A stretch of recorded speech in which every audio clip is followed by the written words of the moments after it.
সবার 1000 করে ভিউ হয়ে যাবে।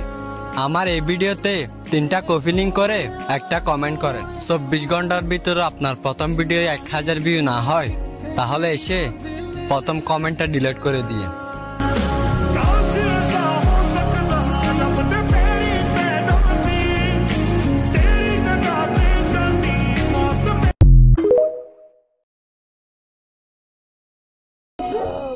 সবার 1000 করে ভিউ হয়ে যাবে।